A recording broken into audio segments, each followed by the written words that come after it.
Olá, pessoal. Então, nossa aula de hoje vai ser sobre coleta, transporte e estocagem de amostra para análise. É uma aula prática, tá, gente? Eu vou ensinar para vocês como é que a gente vai fazer isso para depois a gente ir para o laboratório, certo?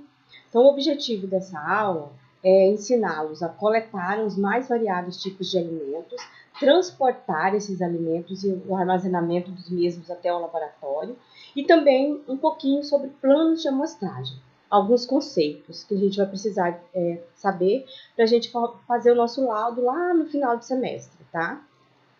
Então, tudo isso é de acordo com a Associação Americana de Saúde Pública e também juntamente com o ISO 6.887 de 2003 e o ISO 7.218 de 2007. Ele especifica o quê? Alguns conceitos sobre lote, amostras do lote, unidade de amostra e amostra ou unidade analítica. O que é lote? Lote é a quantidade de alimentos de mesma composição e características físicas, químicas e sensoriais produzidas em uma batelada, sob as mesmas condições. O que é isso? Exemplo, 5 quilos de trigo eu consegui fazer 100 pães. Esses 100 pães é meu lote. E as amostras do lote? Fração do total produzido retirada ao acaso para avaliar as condições do lote. Ou seja, desses 100 pães, eu tiro quantos por cento dessa amostra?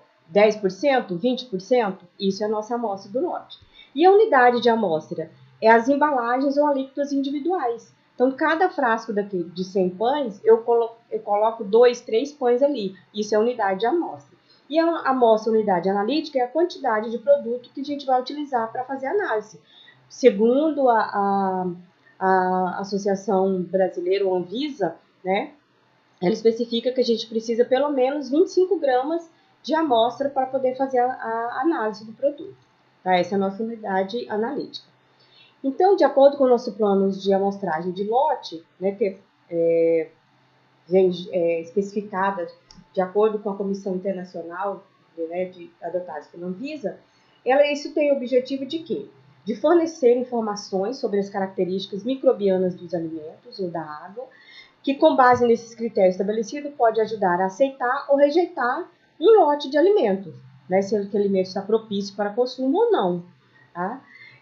Estão submetidos ao processamento do armazenamento e também vai fornecer sobre a avaliação do perigo para a saúde ou higiene.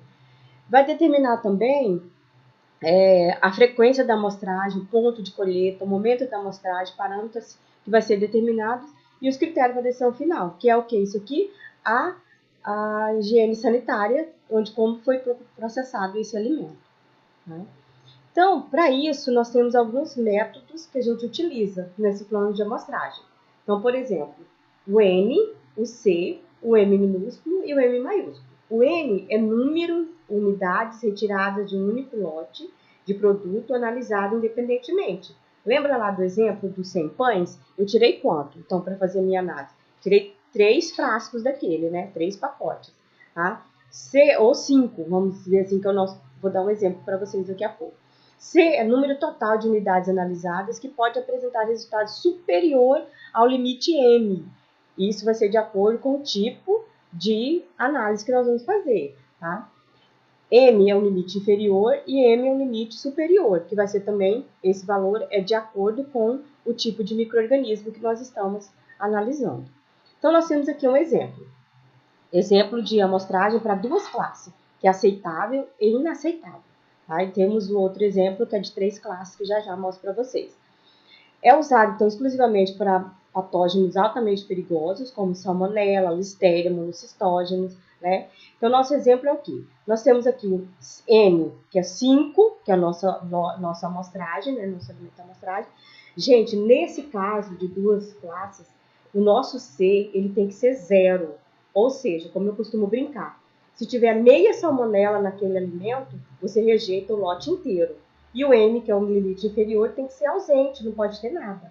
Né? Então, como tem aqui na nossa observação abaixo, significa que 5 unidades amostrais são analisadas para um patógeno específico, no caso, salmonela. Se uma unidade contém salmonela, então o lote inteiro é inaceitável. Então, não pode ter nada, é 0, 0, 0. Diferente desse outro aqui de plano de 3 classes, que é aplicado para organismos indicadores, que é o assunto da nossa próxima aula. Como exemplo, coliformes fecais, como Staphylococcus aureus, Escherichia coli. Esse alimento ele é dividido em 3 classes: aceitável, marginalmente aceitável e inaceitável. De novo, vamos lá. Nós temos 5 amostras, né? E dessas 5 amostras, 2 deram positivo, ou seja, dentro do nosso limite inferior, que foi 10 unidades de formador de colônia, e o limite superior foi 100 unidades de formador de colônia. 2 dessas deu, sei lá, vamos dizer assim, que eu encontrei 35 unidades de formador de colônia ou 40 unidades de formador de colônia em 2 das 5 amostras que eu analisei. O que significa isso? Significa que, para ser aceitável, 2 unidades dessas 5 pode conter entre 10 e 100 unidades de formador de colônia, de coliformes, certo?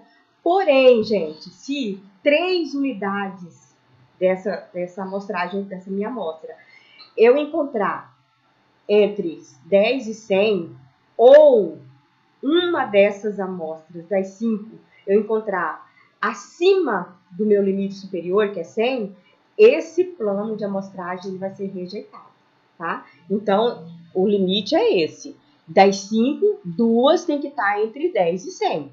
Se uma estiver acima do 100 ou 3 estiver entre 10 e 100, eu também rejeito a minha amostra, tá? E mesmo se tiver essas 2 aí que eu encontrei, eu aceito como marginalmente aceitável, tá? Porque não pode ter, né? Não pode ter nada, tá? Muito bem. E para a gente fazer as coletas, o que a gente precisa? Então, a gente precisa de frascos e utensílios para coletas, reagentes e equipamentos, que a gente vai falar daqui a pouquinho. E as amostras, como é que vai ser? A embalagem comercial original tem que estar lacrada, intacta, tem que verificar a quantidade, porque a Anvisa ela estabelece que tem que ser no mínimo 25 gramas, mas eu vou falar mais adiante que para ter uma boa coleta, a gente precisa ter 2 vezes mais que a gente precisa, né? E alimentos em tanques ou grandes embalagens, como é que a gente procede? Vamos ver, tá? Então, primeira coisa, nossos frascos eles têm que ser com tampa à prova de vazamento. Todo o material deve ser esterilizado, todo, tá? Não deve ser tóxico, tem que ser aprovado para fazer as coletas de alimentos. Não é recomendável vidros, porque pode quebrar, né, no transporte. A quantidade de amostra, como eu falei anteriormente, tem que ser 2 vezes mais do que o necessário. Por quê? Porque pode ter algum erro, né, na hora de processar, e aí você tem mais amostra ali, né? Às vezes não dá para você voltar lá no local e fazer mais coleta. Então, você já se precave se assegura, né, desse problema. Frascos e utensílios não esterilizados, né, como espátula, colheres, etc. Você sempre leva uma piceta com álcool e papel toalha para poder fazer a higienização, né? Autoclave e estufa para fazer a esterilização desse material. Flambagem, né? A gente tem lá também, às vezes, tem alguns como espátulas, alças, né? Você pode fazer a flambagem, pode fazer imersão em álcool, hipoclorito de sódio, etc. Tudo para evitar a contaminação cruzada. E a homogeneização desse produto vai depender do tipo de produto. Tem produto que não dá para homogeneizar, né? Aí você vai retirar com o utensílio a quantidade necessária que você vai utilizar para fazer sua análise, né? Nossa tal de unidade analítica, tá? E como é que a gente faz esse procedimento de coleta desses alimentos, né, em caso de doenças de origem alimentar? Então, a gente vai coletar e analisar o mais cedo possível, porque a pessoa não vai ficar lá 30 dias, 40 dias esperando o resultado. Então, tem que ser o mais rápido possível. Evitar o abuso de temperatura para não ocorrer o estado de deterioração do alimento, senão você perde a sua amostra, tá? A embalagem, né, de água, por exemplo, tem que ser original, lacrada, né? Se for aqueles galões grandes de 50 litros, né, a gente vai homogeneizar todo o conteúdo, invertendo várias vezes a embalagem, desinfetar com álcool 70 e depois coletar em frascos estéreis, que a gente vai levar as amostras, tá, para fazer a coleta. E como é que a gente vai fazer o transporte e estocagem dessa amostra? Até o momento da análise. A gente vai transportar de acordo com as características do alimento. Tá? Se o alimento for congelado, ele vai ter que ser transportado congelado. Se a amostra for temperatura ambiente. Se for refrigerado, refrigerado. Tá? Então, a gente vai transportar do jeito que o material, o alimento, ele foi processado. Né?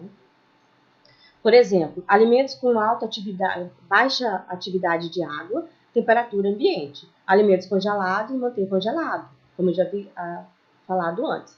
Né? E depois, na hora do momento, a gente vai descongelar dentro da geladeira até o momento da análise. Refrigerado, manter refrigerado. Embalagens herméticas, temperatura ambiente. A água, né, como já falei anteriormente, tem que ser embalagem lacrada e temperatura ambiente. E outras, né, temperaturas sob refrigeração. Até a análise deve ser feita estourando 24 horas. Tá? E como que vai receber essas amostras? Porque às vezes quem vai fazer a coleta não é a mesma pessoa que vai fazer a análise. Então a primeira coisa que você vai fazer é observar essas embalagens. Vai descartar embalagens furadas, rasgadas ou violadas. E as abertas, o que a gente faz? Nem toca. Tá? Você devolve isso aí para que a pessoa faça nova coleta. Não dá, porque pode dar um resultado falso positivo. E aí a gente vai fazer as análises. Tem 3 etapas. Primeira coisa, homogeneizar o conteúdo e a retirada da unidade analítica. E vamos preparar a primeira diluição a partir da unidade analítica, que é assunto da nossa próxima aula, que é a aula prática. Eu vou ensinar, nós vamos lembrar isso aí, tá? Para a preparação das diluições decimais. Por que tem que fazer isso? Porque a legislação e a microbiologia, ela diz que para ser contagem viável, tá? A unidade formadora de colônia tem que estar entre 30 e 300 unidades formadoras de colônia ou 25 a 250 unidades formadoras de colônia. Por isso que a gente faz diluição seriada.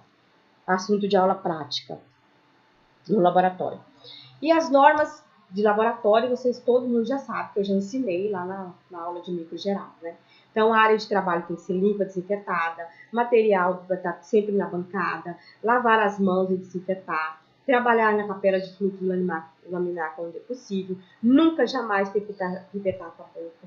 Depois de usado, vai comentar todo o material que você utilizou nas bandejas de descarte. E antes de abrir as embalagens, a gente vai desinfetar essa área externa com etanol 70.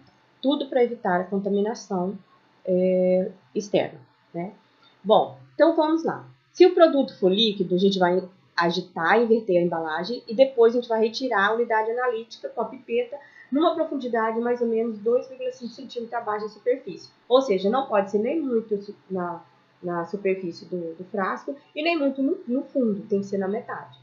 Os alimentos sólidos, os materiais sólidos, a gente vai descongelar até 24 horas dentro da geladeira.